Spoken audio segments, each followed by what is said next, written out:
Começa agora o podcast de fato. Uma visão popular do Rio Grande do Sul, do Brasil e do mundo.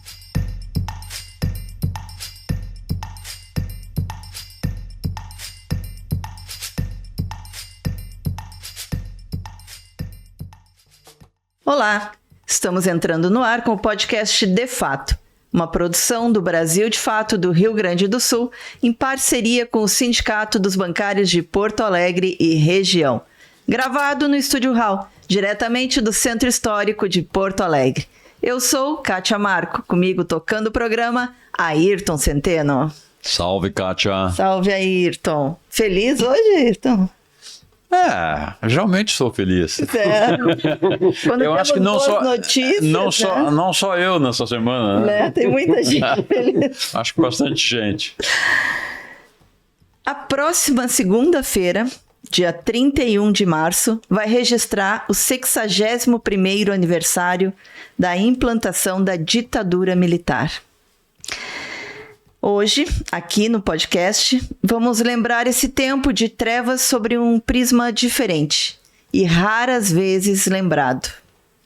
Vamos conversar sobre as crianças que tiveram que abandonar o Brasil por conta de ameaças sofridas pelos seus pais. Ameaças de prisão, de tortura, de morte, de desaparecimento. Estão com a gente dois irmãos que viram seu país natal de longe. Viveram 10 anos no exterior, passando por Chile, Cuba e Guiné-Bissau. Suas histórias estão no livro Crianças e Exílio, Memórias de Infâncias Marcadas pela Ditadura Militar, da editora Carta. Nele, não estão apenas as suas vivências, mas as de 46 daqueles meninos e meninas que, com suas famílias banidas, experimentaram o exílio. Ela é professora licenciada na Universidade Federal do Rio Grande do Sul.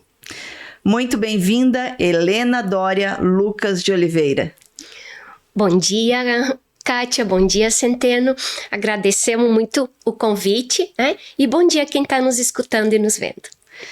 Ele é artista de teatro e produtor de mudas orgânicas. Bem-vindo, Antônio Dória Lucas de Oliveira, ou Nico. Bom dia, Kátia. Bom dia, Centeno. Bom dia a todos que estão nos ouvindo. E obrigado pela oportunidade de falar um pouco sobre o livro, né, que ficou um pouco obscuro por todo esse tempo. E agora, através das depoimento de várias crianças que viveram no exílio, a gente pode botar isso para fora e ver se a gente evita, pelo menos, esse tempo tenebroso que a gente viveu. Vai lá, Centeno. Eu vou começar pela Helena. Vou começar perguntando para a Helena o seguinte: como é que foi localizar essas 46 pessoas, né? Se foi espalhadas pelo Brasil, suponho, talvez algumas no exterior, não sei também. E qual é a contribuição que tu achas que um livro com essa temática traz para o Brasil do século XXI?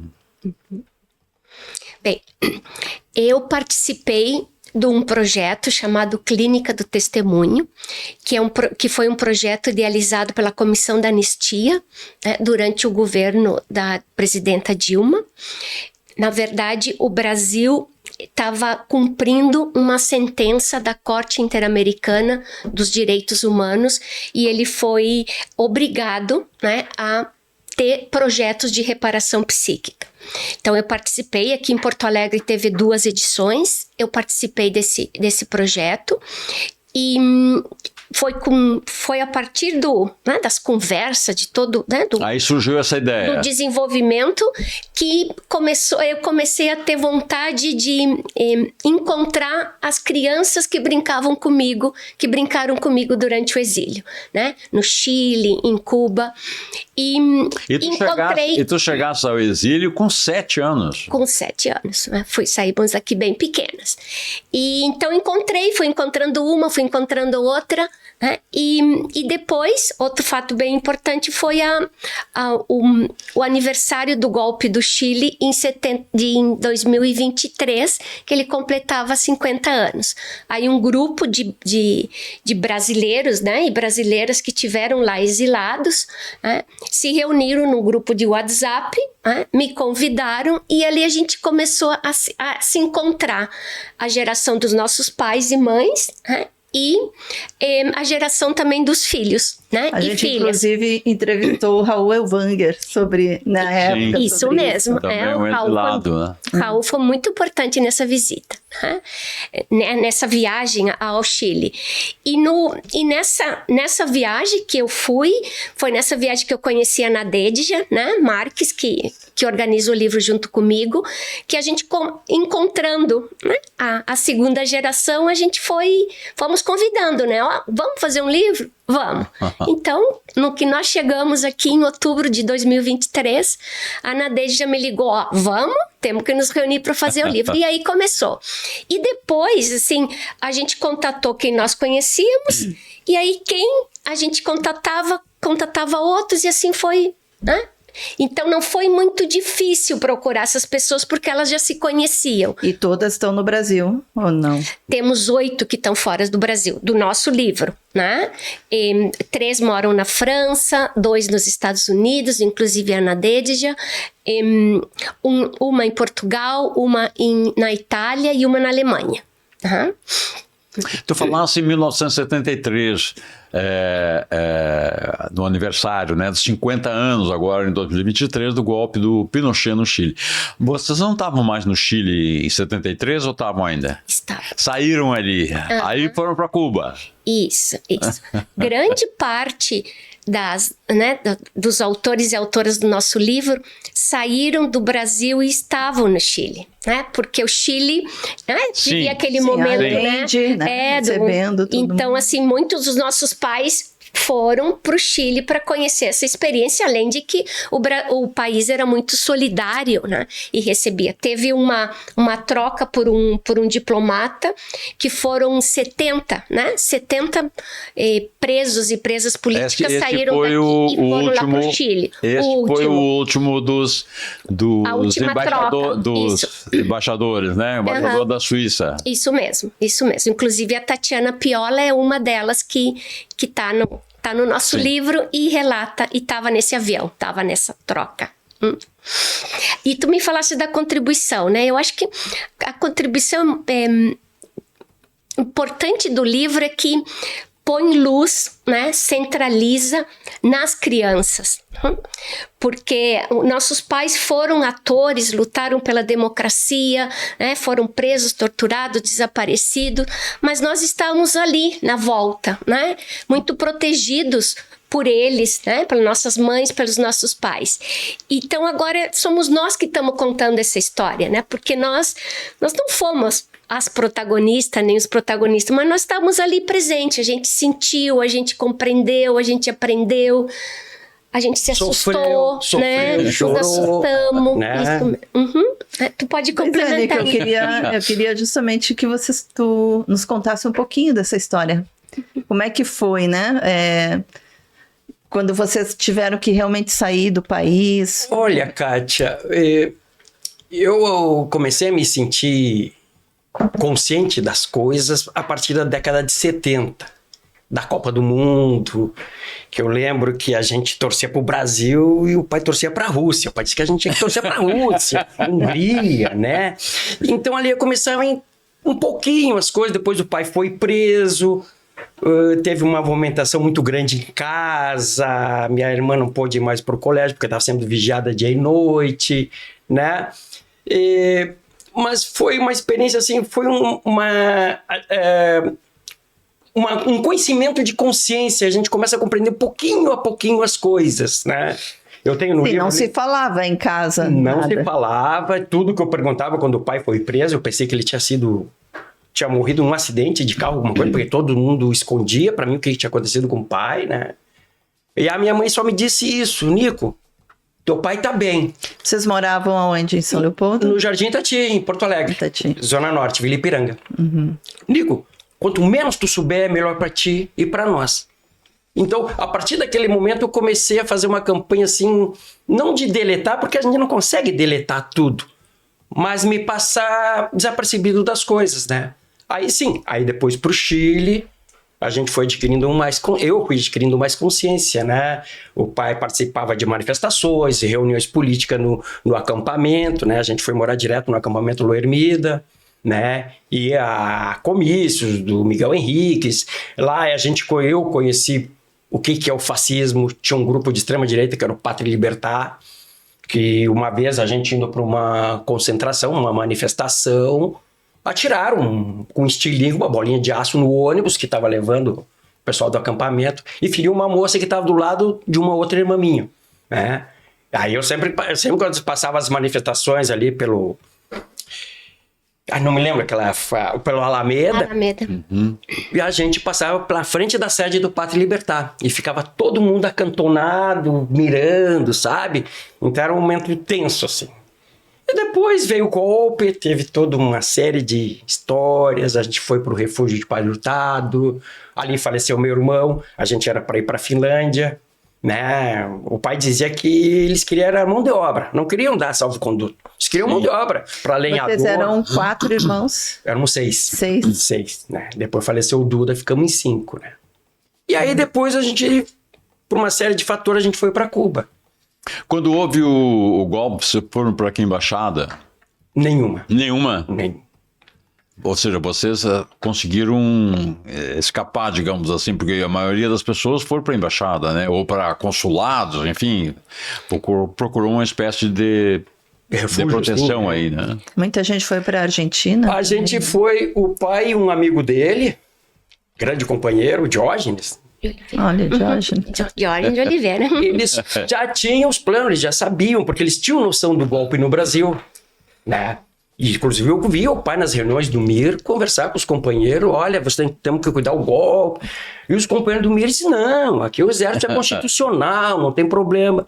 Aí o pai e o Jorge construíram uma casinha no bairro São Miguel, se não me engano, né? Isso. Como um plano B. E foi para ali que a gente foi. E ali a gente viu um grande tiroteio durante uma noite, numa chegada do exército numa oficina da frente. Escutamos toda a balaceira atrás do saco de cimento que eles estavam construindo ainda. Todo mundo dormindo. Todo mundo deitado, né? Sim. Ninguém dormiu ali aquela noite. Mas tinha crianças pequenas, tinha que cuidar para as crianças não... A Nasdejda era nenê. Sim. Estava no colo da Tércia, cuidar para elas não chorarem, para não chamar atenção. Aí foram mais famílias para essa casa? Tinha 3 famílias. Éramos 3 famílias. 3 famílias, né? Isso. 3 famílias. Porque a mãe da Nadedja, a Tércia Marques, foi sozinha, né, pro Chile. Né?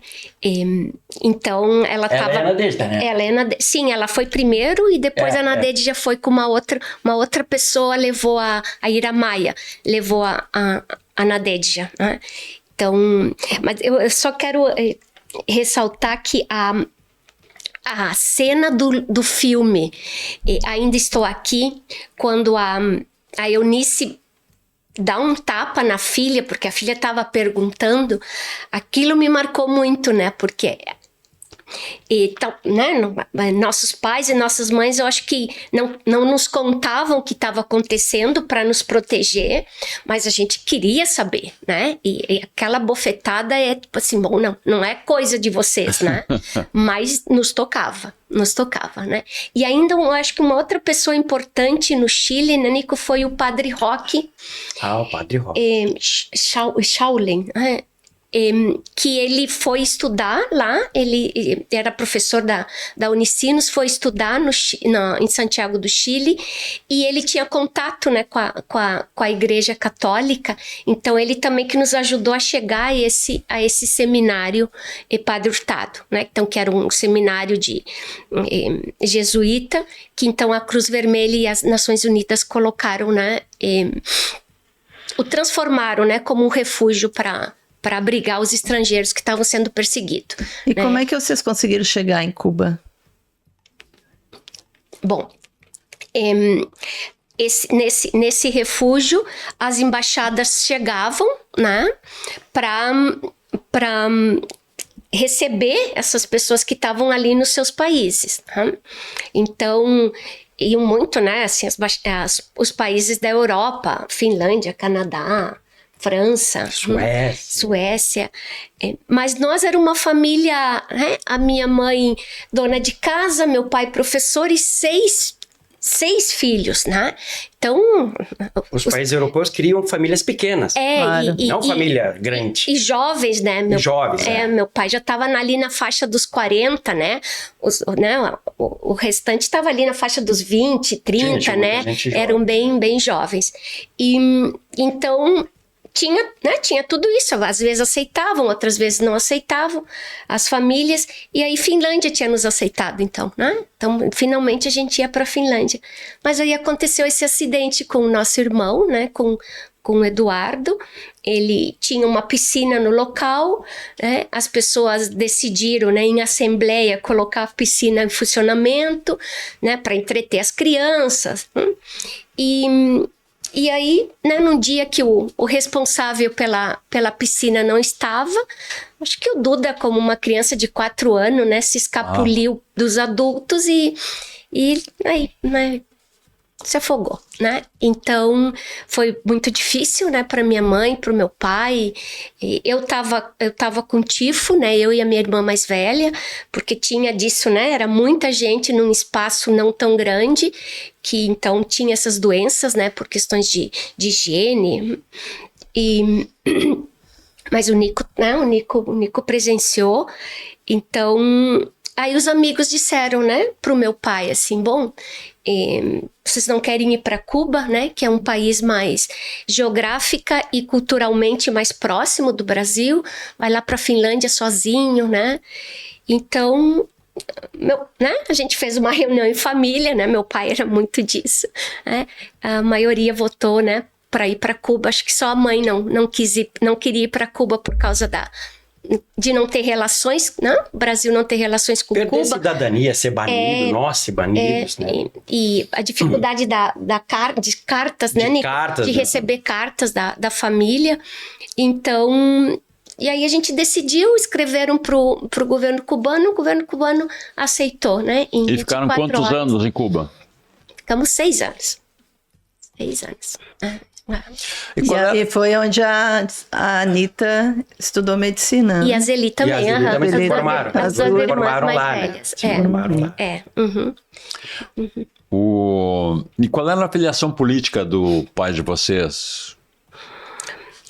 O pai é professor de história, né? Ele começou a estudar história bem no ano de 1964, né? Era bancário, e então ele militava no POC, né? No Partido Operário Comunista, mas não era da vanguarda, né? Porque, bom, tinha toda uma família, né? Não queria nos colocar em risco, né? A gente acredita que seja assim. E por isso foi preso, né? Eu acho que abrigava algumas pessoas em casa, né? Que corriam risco de vida. Então, né? As pessoas ficavam em casa, né? E aí, sobre tortura, né? Um dos rapazes foi preso, né? E aí, sobre tortura, né? Acabou escapando, né? O endereço de casa e o nome do pai, né? O pai ele ficou quanto tempo preso? 21 dias, né? O pai nunca nos contou, mas o pai foi torturado, né, assim, né, em algumas conversas, assim, escapa, né, alguma coisa, assim, né, Inclusive, nessa foto que a Helena conta sobre alguns amigos que ficaram lá em casa, era interessante, porque nós era 5 piá, né? 5 piá. E o pai deixava esses companheiros, ficavam os companheiros lá em casa, só saía do escritório, lá da saleta, como a gente dizia, para almoçar, ou às vezes a gente levava comida para eles lá no quarto. Então a gente ficava muito curioso. Mas quem é esse? O que esse cara tá fazendo aqui? E aí eles vinham, brincavam com nós. Posso citar nomes? Raul Ponte, se nós jogava dama, o Raul Ponte contava história para nós, brincava, mas ele ficava um pouquinho com nós e agora eu vou ler. E passava o tempo todo lendo. Né? Então isso era o motivo que a gente tinha mais para ficar quieto. Quem é que tem? Não tem ninguém em casa lá, não, só nós, não tem ninguém, tá? Mas estavam lá os companheiros, né? Dos 46 depoimentos, quais foram aqueles que mais impressionaram vocês? Bom, eu tive o privilégio, né, que o Nico não teve de conhecer todos, né? E as pessoas ainda estão recebendo os livros, né? E os autores, as autoras, assim. As outras 44 histórias, né, são todas muito, muito bonitas, né, muito bem escritas, né? O fato de cada um de nós, hoje adultos, né, rememorar, buscar, escavar essas memórias, né, e colocá-las no papel com toda a dor que tem, deixou o livro muito, muito, muito bonito, tem histórias que eu, né, costumo dizer assim, muito líricas, assim, o que mais nos tocava era as despedidas, né, das amigas e dos amigos da escola, né? Claro que, né, todos nós queríamos voltar porque nossos pais e mães sempre, né, falavam do Brasil e da importância de voltar. Mas quando nos tocava sair de um país e ir para outro, né, para ficar mais perto do Brasil, a gente tinha que se despedir. Então, essas narrativas dessas despedidas são muito bonitas, né? Então, assim, o brinquedo, né? Que brinquedo que eu levo, que livro que eu levo. Então tem uma história assim que eu, né? Muito bonita, que é da Dora, né? A Dora Rodrigues Mukudai. Ela começa o texto assim, narrando o último dia de um apartamento de Cuba, que é muito bonito, né? Mas tem uma história também bem importante e que, né, nós colocamos no final do livro, exatamente, né, para fechar o livro, assim, como lugar de importância, né, que é da Nhansandi Barré de Araújo, né, que é a única de nós 46 que teve seu pai e a sua mãe assassinados, né? E depois dela teve teve 6 outras crianças, né, autores do nosso livro, que tiveram seus pais assassinados, né? Mas ela é a única que teve pai e mãe, né? Então, assim, a escrita dela é marcante, Ela que é indígena, né? Ela nasceu em Cuba, né? O nome dela, Nhansandi, tem essa origem. Mãe dela era paraguaia, então acho que tem um pouco dessa origem, né, paraguaia. Era Soledad Barret Wiedmann, né? Isso, E o pai dela, Luiz Araújo, né? Já vou conferir o nome dela. A mãe dela morreu no massacre da chácara de São Bento, né? Pernambuco, né? Isso, pela traição do Cabo Anselmo. Do Cabo Anselmo. E o pai dela também, né? O pai dela, José Ferreira de Araújo, né? Desculpem, José Ferreira de Araújo. Também, o pai dela estava no levante dos marinheiros, junto com o, né, Cabo Anselmo, era companheiro do Anselmo. E conheceu a Soledad em Cuba, né? E aí a Nhansandi nasceu em Cuba, né? Então primeiro o pai dela sai de Cuba e volta, né, para se integrar na luta, e depois a mãe dela, né? Então aí a Damares Lucena é que fica encarregada de cuidá-la, de protegê-la em Cuba. A Damares é a Lucena, né? Lucena. É a tia? Não, a tia viúva, é a Tercina. É a Tercina. É a viúva do Antônio Raimundo Lucena, né? Que é o pai, né, dos irmãos Oliveira Lucena, né? Que estão no nosso livro, a Denise, o Adilson e a Ângela Thelma. Né? Eles estavam na casa deles quando os militares chegaram, né, atirando, né, e aí o Antônio Raimundo, né, resistiu, e aí eles estavam naquela cena toda quando o pai foi assassinado. Então é muito difícil para uma criança. Então nós temos tem 2 grupos de crianças que a mãe é presa. E aí as crianças também são presas, né? Então, no caso, a Damares Lucena, né? E a Tercina Dias, Tercina Nascimento, também os 2 netos dela, né? O Luiz Carlos e a Zuleide, também estavam com ela, então também são presos, além da Isabel e do Gregório, né? Que também... E tem algum caso de crianças que assistiram à tortura dos pais? Eu ouvi falar já. Não, desse caso aqui. Não no livro. Isso, não estão no livro. Não estão no livro, né? Mas né? As irmãs e o irmão Lucena,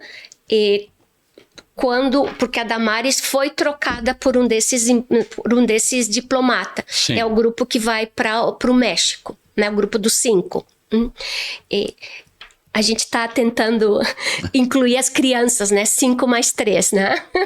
Porque eram 5 adultos Sim. e 3 crianças, né? Assim como dos 70 mais 3, né? Sim. 70 adultos e 3 crianças. E o grupo dos 40 mais 4. Tinha 4 crianças também. Então,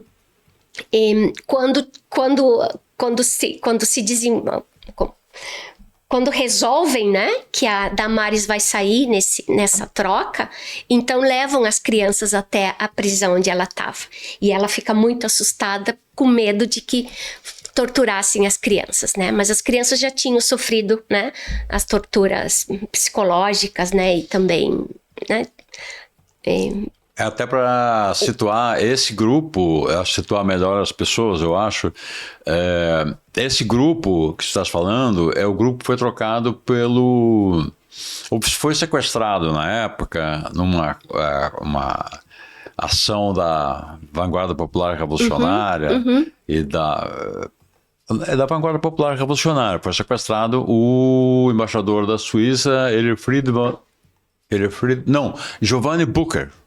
Giovanni Booker era o embaixador da Suíça no Brasil e foi sequestrado pela VPR e foi o terceiro embaixador sequestrado. E foi o embaixador que, digamos assim, entre aspas, rendeu mais, né, naquela ação, porque foram mais de 70 pessoas foram trocadas pela sua libertação, né?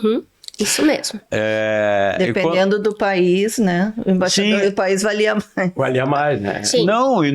E esse era o país menos expressivo. O primeiro embaixador sequestrado foi o embaixador dos Estados Unidos. Isso. Né? E o segundo foi o da Alemanha. E esse é o da Suíça. Depois teve um cônsul japonês. E teve o cônsul do Japão. Foram Agora, 4 trocas.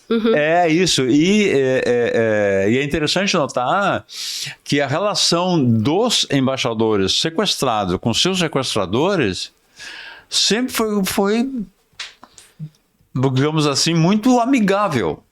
Inclusive o mais amigável de todos, esse terceiro, o embaixador Giovanni von Booker, que inclusive quando ele sai, né, quando ele sai do cativeiro, o Alfredo Sirkis entrega para ele um disco da Joan Baez. Um disco da Joan Baez, e ele jogavam carta de dupla no cativeiro, o embaixador e o Lamarca contra o Sirkis, que morreu há pouco tempo num acidente de carro, e mais um outro que eu não lembro agora, né? Então havia uma situação bastante amigável, só para situar, não, o sujeito foi sequestrado, foi numa situação horrível.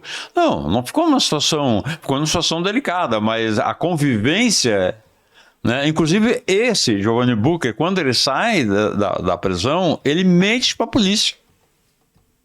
Ele mente para a polícia, dando a entender para a polícia que ele estava sequestrado em Minas, quando ele estava no Rio. Né? Pois é, por isso, né, Centeno, que a gente tem, no livro, a gente tem tido cuidado de não chamar essa ação de sequestro, né? E sim de captura. Né? Isso eu escutei num documentário em que as próprias pessoas que planejaram uma dessas ações, ao final eles dizem, não, mas né, não é sequestro, né? Sequestro, tu não diz para onde tu vai, tu tortura a pessoa, né? Tu pode matar, pode violentar, né? Quem sequestrava eram os militares, né? Aquilo ali é uma ação, né? Capturavam. Os embaixadores, os diplomatas eram bem tratados, né? E em seguida se dizia, né? Olha, tá aqui e a gente quer tal e tal, né? E tal. a nossa ação deseja tal coisa, né? E também com essas ações é que se tornou público a tortura no Brasil, né? Porque além de pedir a liberdade de presos e presas políticas, pediam também que se lessem, né? Manifestos na TV. E nesses manifestos, então, denunciavam a tortura, né? Então, captura dos diplomatas, né? Para a libertação de presos e presas políticas. Esse tem sido, né? Eu acho que a gente também precisa alterar essa linguagem, né? Assim, até porque para as pessoas, quando falam em sequestro, as pessoas pensam num resgate sob a forma de dinheiro. E não também, era o caso, nunca também. Foi o caso. O caso foi para tirar pessoas que estavam submetidas à tortura, estavam morrendo na tortura. Isso mesmo. É interessante, né, Nico, como o filme, o Ainda Estou Aqui, trouxe luz também a essa realidade das famílias, né? Porque sempre quando a gente fala da ditadura, a gente fala dos presos, a gente fala dos torturados, né? Daqueles que estavam na linha de frente.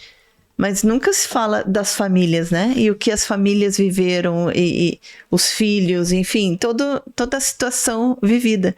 E tu trabalha com arte, né? Pois é. E essa coisa de a arte trazer essa possibilidade da gente pensar a vida, né?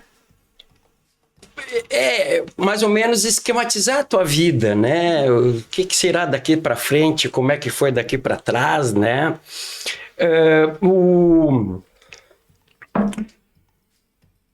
Voltando ali ao esquema do livro que tu falaste ali sobre do depoimento, vou dar uma voltadinha rapidinho ali.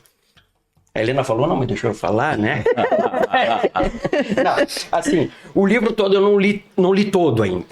São muitos depoimentos. Uma amiga esses dias me disse, eu disse para ela, o livro é um pouco pesado. Ela disse, não, Nico, não é pesado, é sensível. Então, todos eles falam na primeira pessoa. Todos eles, tu entra junto da história, né? Para mim, o livro ali, e lendo cada relato, eu vou pegando uma pecinha de um quebra-cabeça de 1000 peças e vou botando na minha memória. Então, eu estou ainda alimentando a minha memória com dados. Esses dias, tempos atrás, o Rogério falou do Parque Lênin. Eu disse, mas é mesmo, eu ia lá no Parque Lênin, lá em Cuba. Tinha um baita de um aquário, ficava fissurado, ficava lindo aquilo lá, né? Então, eu estou lendo devagarzinho cada um e pegando as pecinhas e fechando o quebra-cabeça. Mas um texto que eu li e me impactou muito foi da Nádia Bambirra dos Santos. Ela já é falecida, ela conseguiu escrever a parte dela do livro e veio falecer depois, né? E não sei se é por um tom mais emotivo, mas o que me chamou a atenção nela, assim, ela era uma filha única. Filha da Vânia Bambirra e do Antônio dos Santos. Mãe do Jafar, né? Então, ela viveu todo aquela monstruosidade que, né, ela nasceu, foi pro Chile. Então, ela diz assim, que uma pessoa que ela não tem infância, não teve pátria, não teve nada, não teve tio, não teve nada, né? Então, foi um depoimento que me chamou muito a atenção, o da Nádia. E agora, falando sobre o que tu me dissesse ali, a experiência que eu tô tendo, né, particularmente, é que eu sempre tive a ideia aquela de não falar mais nada, deixar tudo guardadinho lá no fundo da memória e esquecer. Conversando com a Helena me puxou muito para os assuntos, a Helena que me ajudou a abrir os baús e a falar alguma coisa que eu sabia, a gente ia encaixando alguma coisa, né? Eu comecei a criar coragem de escrever o livro. Agora mesmo eu vinha vindo para cá e vinha pensando assim, sempre tive medo de me expor. Comecei a me expor no teatro, né? Com Ari, com a Caixa, os quixotescos. A gente já fez algumas peças bem políticas, bem de épocas assim, marcantes, né? Comecei a perder um pouco. Hoje eu vinha vindo, tava pensando que, nem tudo não posso abrir ainda, né? Porque o tempo ainda não... A nossa democracia não é estável ainda, né? Não temos aquela tranquilidade assim, agora vou abrir minha cabeça, abrir meu coração, mostrar para o mundo o que aconteceu, o que não aconteceu, que a gente não sabe ainda o que vai acontecer, né? Seria mais ou menos isso, Kátia. Né? Helena, e algumas crianças antes de sair, passaram pelo juizado de menores, onde nem sempre eram bem tratadas, né? Essas crianças que acabaram indo para o exílio, né? Sim. Essas crianças que quando, né, a mãe ou a avó foram presas, elas, né, também foram levadas, né? Então os militares, em vez de, né, num ato de humanidade, né, deixar essas crianças, né, com algum outro familiar, não, levavam junto, né? Ou também da garra da mãe, né, de dizer, não, meus filhos vão comigo, né? Então sim, né, a Zuleide e o Carlinhos, né, junto com os outros dois primos, foram um dos que passaram por isso, né? A Zuleide foi...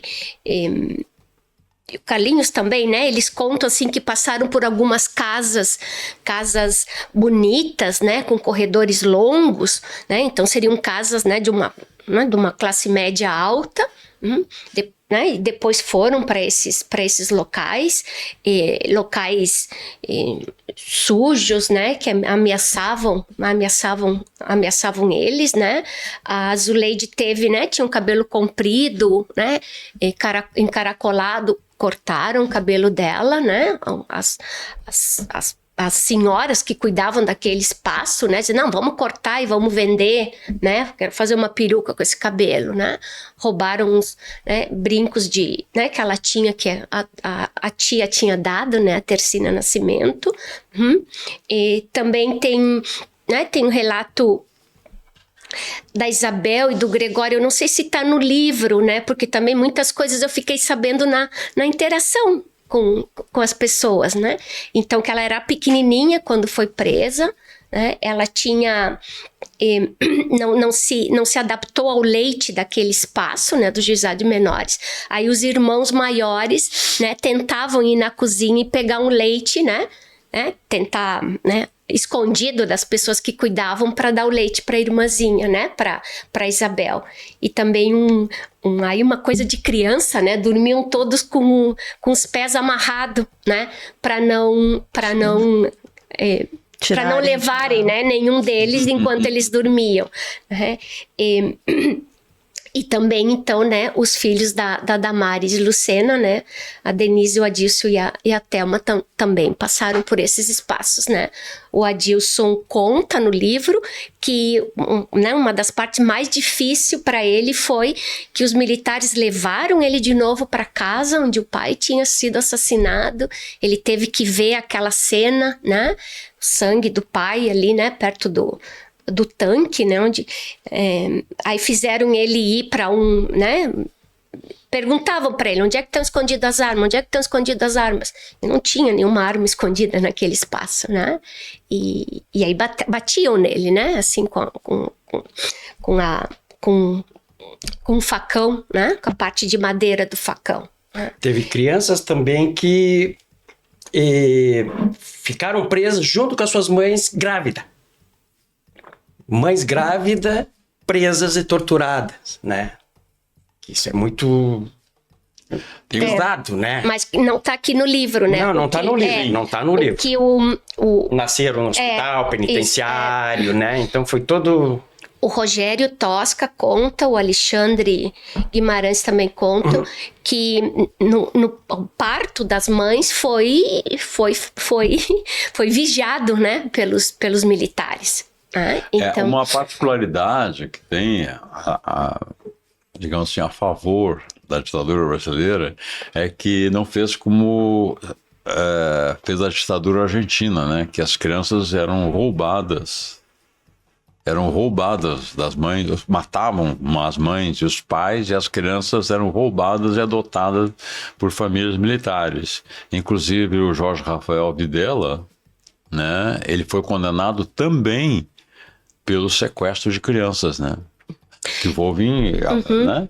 Tanto é que nasceu esse grande movimento, né? Das mães da Praça de Maio. Verdade. Mas Centeno, Tem a introdução do nosso livro do Eduardo Reina. Eduardo Reina é um jornalista que fez uma pesquisa, Cativeiro Sem Fim, e mostra, né, uma investigação, mostra que os militares brasileiros também raptaram crianças, também, né? Então, crianças desaparecidas. né? Criança desaparecida. E que tinha, não, mas raptaram e adotaram elas, assim como aconteceu na Argentina, né? Então, aqui também houve, Isso né? merece uma investigação né? também. Sim, né? sim, ele já fez uma, né? investigação. Inclusive crianças, né? E muitas crianças indígenas também foram, né?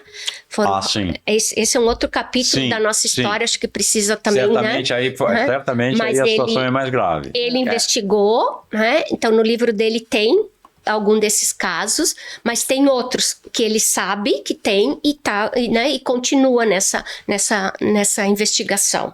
Ou seja, cada vez nós percebemos que a ditadura brasileira, ao contrário do que disse a Folha, nunca foi uma ditabranda, né? Esse é outro aspecto, né? Na Argentina, obviamente, foi feito de forma maciça isso, né? Digamos, institucional, né? Aqui, pelo que tu estás falando, houve também. Resta saber o tamanho disso, né?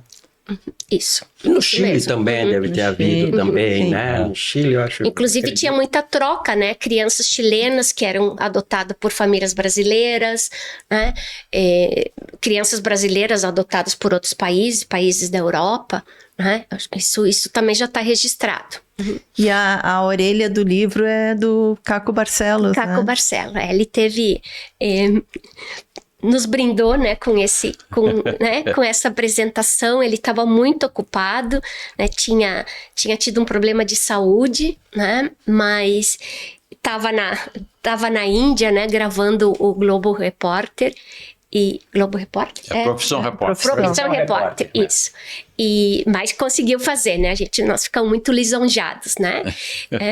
E eu acho que cabe aqui, né, assim, agradecer muito, né, a Carta Editora, né, que se prontificou, que foi a escolhida por nós, né, para que editasse o livro, né, e aos seus editores, né, a Dominga Menezes e ao Gilson Camargo, porque foi um trabalho árduo. Uhum. Foi quanto tempo de elaboração, produção? Então, nós começamos em outubro de 2023 a reunir as pessoas e a dizer que era para escrever e entregar em março de 24. Uhum. E claro que aquela entrega se alongou até julho de 2024. Né? Né? Teve duas das nossas autoras assim que demoraram muito, e aí é difícil, né? É delicado, difícil, né? escrever, é difícil escrever. Teve quem a gente pedia 8 páginas, né? Teve quem demorou para escrever. Quando escreveu 20 páginas, né? Então, e aí o difícil depois de cortar, né? E aí tem muito assim a paciência, então, né? Da Domingas e do Gilson de ter essa disponibilidade. Não, mas né, tá bem. A ideia do livro era que tivesse 250 páginas, né? Tá com 344. Né? Então né, a gente foi... Não dá para cortar, não pode, né? As pessoas não querem, né? Foi difícil. Né? Então foram abrindo, né? Foram sendo flexíveis. Né? E isso ajudou muito. Né? Não, e foi muito bonito também, porque logo que a gente começou no grupo, apareceu aquele clima assim de se reconhecer, de se conversar. E eu acho que a gente levou um ano conversando, contando história, contando que um conheceu o outro não conhecia. Quem era teu pai? Meu pai, eu conheço teu pai. Lembro do teu pai. Então a gente levou muito tempo conversando entre nós. E hoje são todos irmãos, né? São todos irmãos, né? Mesmo sem conhecer pessoalmente. Aí depois a Ana Helena e a Nadejda começaram pessoal, vamos pro livro, vamos escrever. Teve companheiros, eu também dedico esse livro àqueles companheiros que não conseguiram escrever uma linha. Fizemos algumas reuniões online que os companheiros se emocionavam, a gente se emocionava, né? Só de conversar com eles, ver os relatos, tu já ficava todo... eriçado não, como é que é o termo? Arrepiado. Arrepiado, né? Então foi o que eu cumprimento muito as duas, foi a condução do grupo, né? Um grupo coeso, um grupo aberto, um grupo sincero um com o outro, né? Que isso... Porque eu imagino que, enfim, cada um seguiu sua vida, né? E tentou seguir da melhor forma possível, mas talvez nem todos tenham ido buscar um tratamento psicológico, ou tenham tido condições para isso, né? Enfim, Obrigada. muitas pessoas ainda devem ter muito presente, né? Tudo que viveram. Sim. Durante... O grupo reviveu isso. Sim. Veio pra tona, né? A gente se emocionava. Né? E durante para a preparação da escrita, nós organizamos 3 encontros online. Né? Para a gente se conhecer, e aí a gente usou da estratégia de cada um trazer um objeto importante. Né? O segundo, então nós convidamos o Eduardo Reina como jornalista, a Flávia Castro, que é uma cineasta, também criança exilada. A Flávia está fazendo um livro sobre as crianças que viveram na Embaixada da Argentina. Ela está envolvida nisso.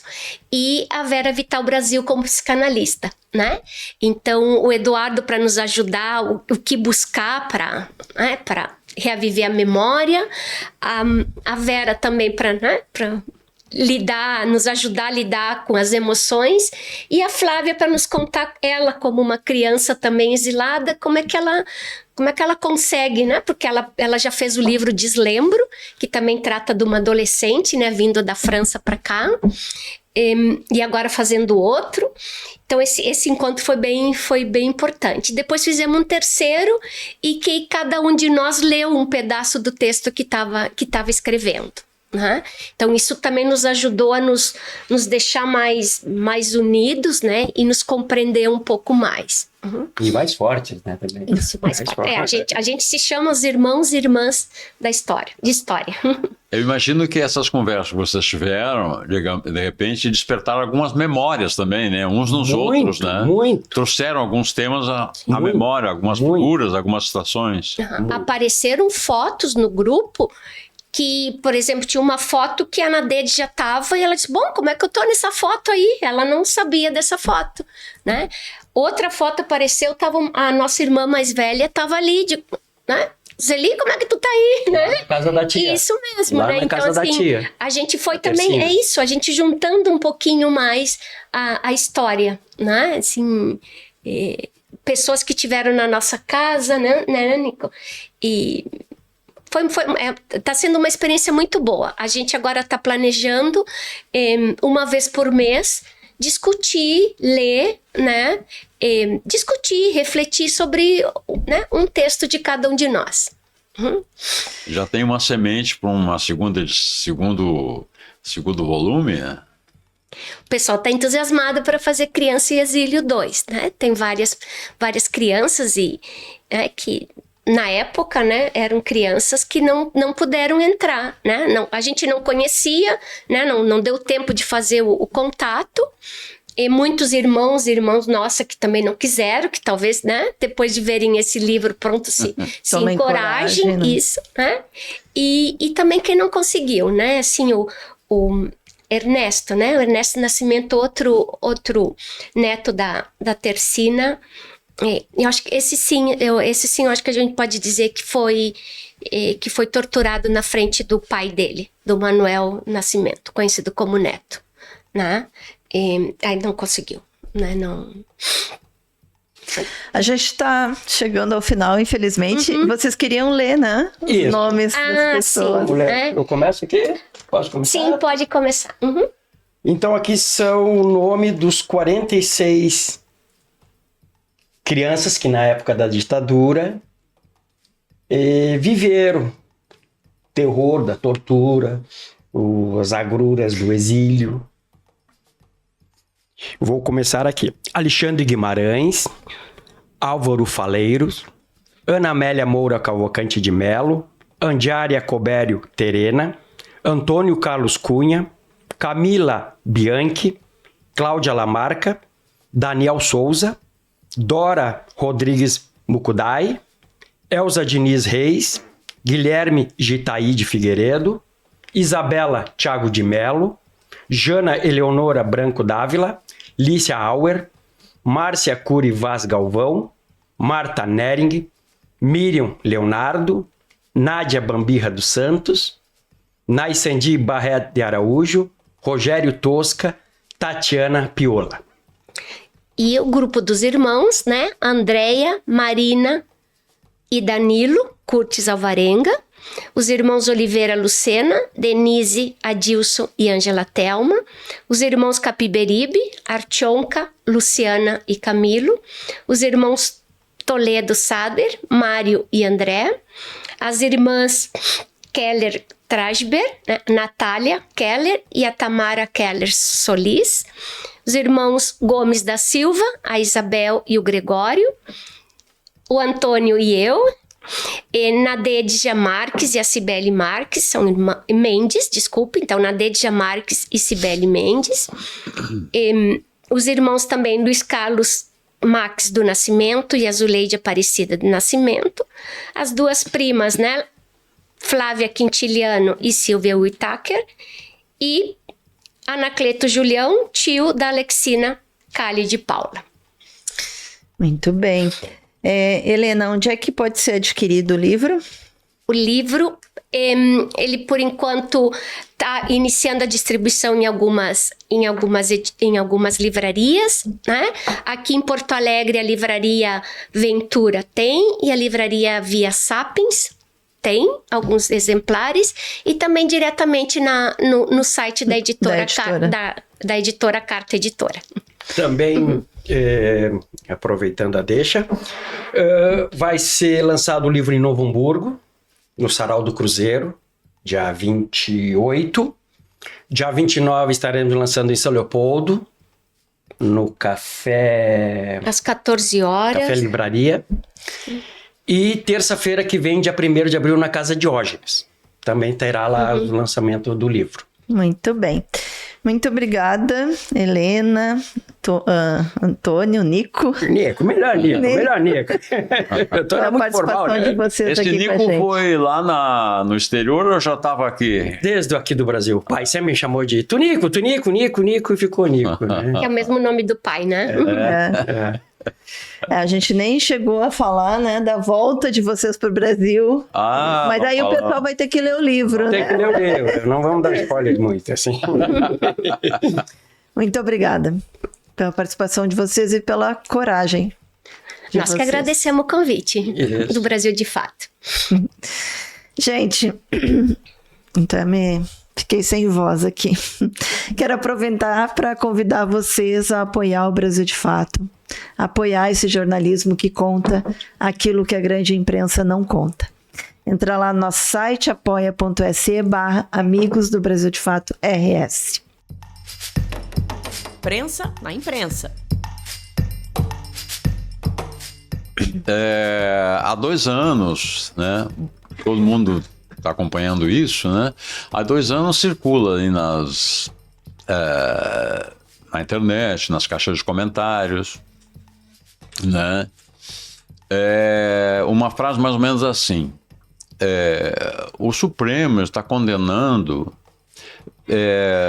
velhinhas com Bíblias na mão pelos acontecimentos do dia 8, né? Do dia 8 de janeiro de 2023.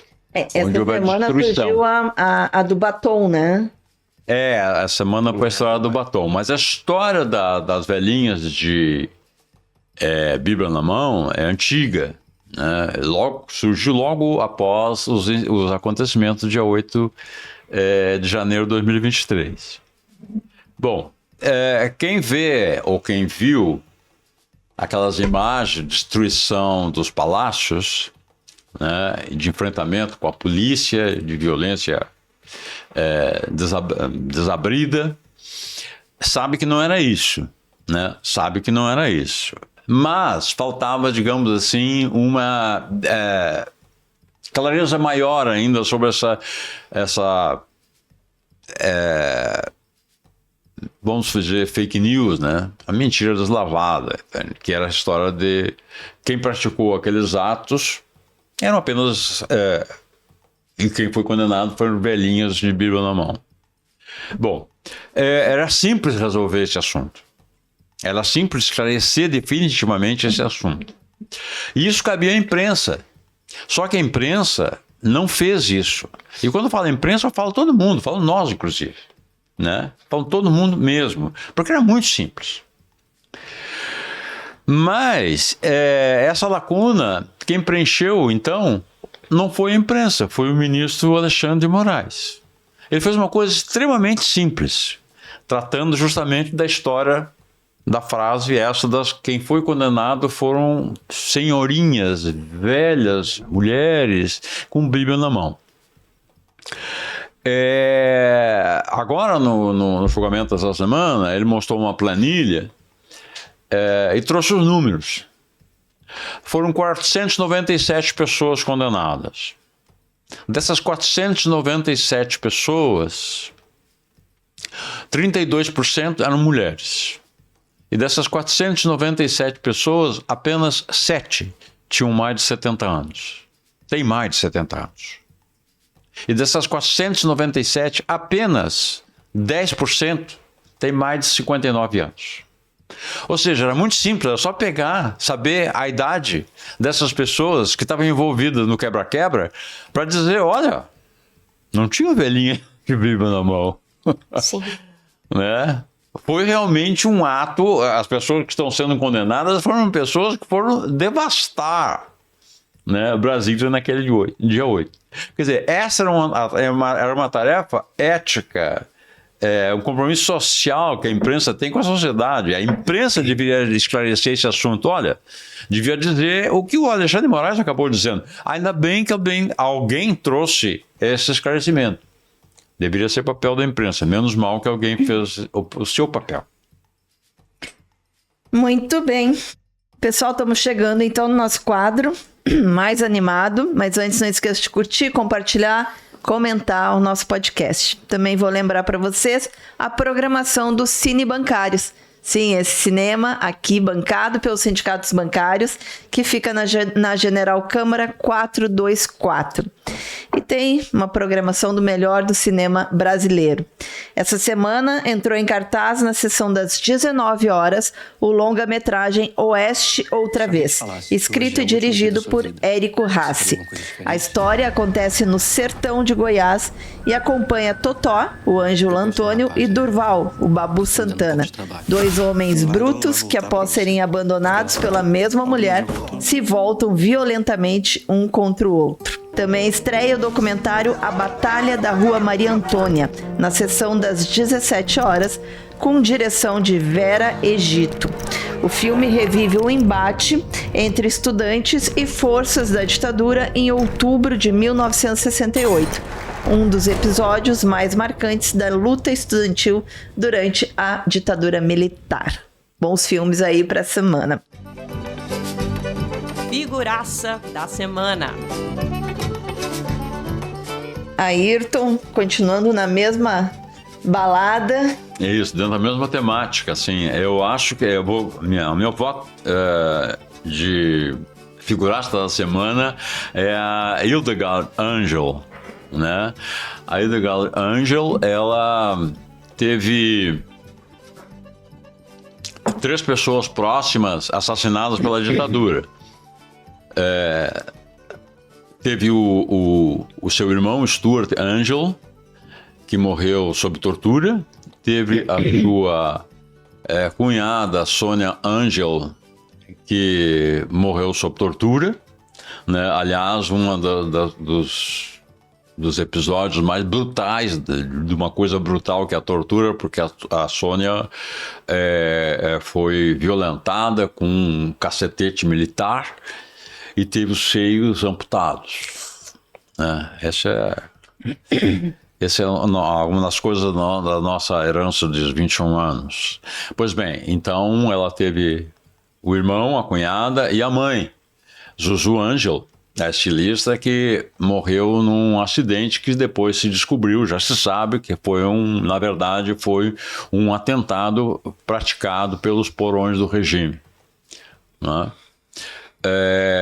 e a Hildegard Angel estava na primeira fila do STF, do julgamento da admissibilidade da denúncia contra o Bolsonaro e contra vários dos seus assessores próximos, né, nessa semana. Ela estava na primeira fila como, digamos assim, um testemunho. Assim como estava na primeira fila o filho e o neto do Vladimir Herzog. Né? Eu acho que eram presenças importantes ali, né? Então, esse é meu voto. Meu voto é na Ilge. Que é uma voz ativa aí também, né? Que é uma voz ativa, continua questionando uma série de atuação. Exatamente. Eu acho que é importante lembrar, né, esse nome. Eu só quero registrar um fato inédito que ocorreu essa semana, né, que foi nessa última quarta-feira, que um grupo entregou para a Comissão de Anistia um documento, né? Um grupo de descendentes de pessoas impactadas pela ditadura militar, como vocês e como esses 46 filhos e netos, né, que escreveram suas histórias para esse livro. Então, eles apresentaram um pedido de anistia coletiva, como uma forma do Estado brasileiro reconhecer também, né, enfim, a história de vocês, como vocês viveram. Então, eu trago esse fato como um fato também de uma homenagem, né? Claro. A esses filhos, netos, enfim, todas as pessoas que foram diretamente impactadas pela ditadura militar. Esse era o meu voto também, Kátia, né? Como é que você chama o quadro? Figuraça da semana, eu acho que vai para esse grupo, né? Grupo de filhos e netos que existe no Rio, né? E que fizeram essa entrega simbólica, né, na quarta-feira, da qual 3, né? A Marta Nering, a Luciana Capiberibe e a Camila Bianchi, que estão no nosso livro, fizeram parte desse grupo e dessa entrega simbólica, então, do requerimento de anistia.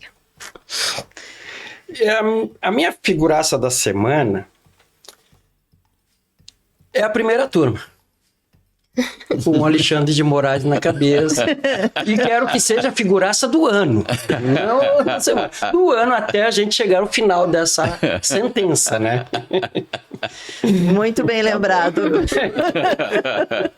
Sem eles, eu acho que seria mais difícil a gente... Mais uma vez, o ministro Dino também se destacando, né? Exatamente. Mencionando Camus, né? Foi muito interessante. O ministro Dino estava na viagem, né, a Santiago do Chile em 2023, ele estava lá junto, né?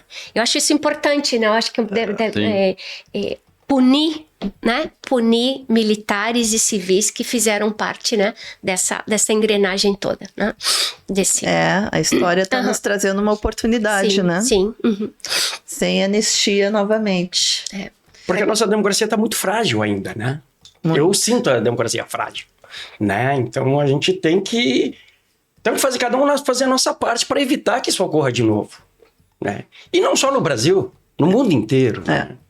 Então, eu já estava pensando, foi bem rapidinho, são 46 testemunhos da ditadura militar brasileira. Agora imagina o mundo, imagina as crianças de Gaza, imagina as crianças afegãs, as crianças sírias. Então, todo modelo de exceção, de violência, lhe deixa marcas profundas na humanidade, né? Então, isso a gente tem que terminar com isso. Acho que vai ser um pouco difícil, mas vamos lutar, né? Vamos lá. Bom, Centeno, eu quero te dizer que... Perdi e a de Helena, novo. nós Decidimos a votação hoje. Isso mesmo. Não, mas apoio. Sem combinação, né? Perdemos. Sem combinação. A Hilde merece também. E eu acho que ela está dentro, né? Dessa homenagem dos filhos e netos.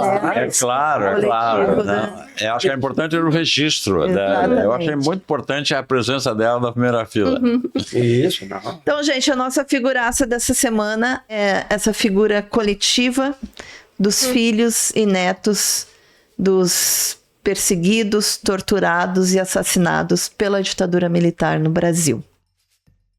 Gente, aproveitar mais uma vez para convidar você, não esqueça, entra lá em apoia.se/Amigos do Brasil de Fato RS e contribua para a gente continuar fazendo esse serviço de utilidade pública, né? Para a gente conseguir, de alguma forma, transformar a nossa sociedade. Lembrando também que se você tem um recadinho para a gente, uma sugestão de pauta, crítica, pode entrar em contato pelo e-mail redacalrs@bdfestados.com.br ou pelas nossas redes sociais.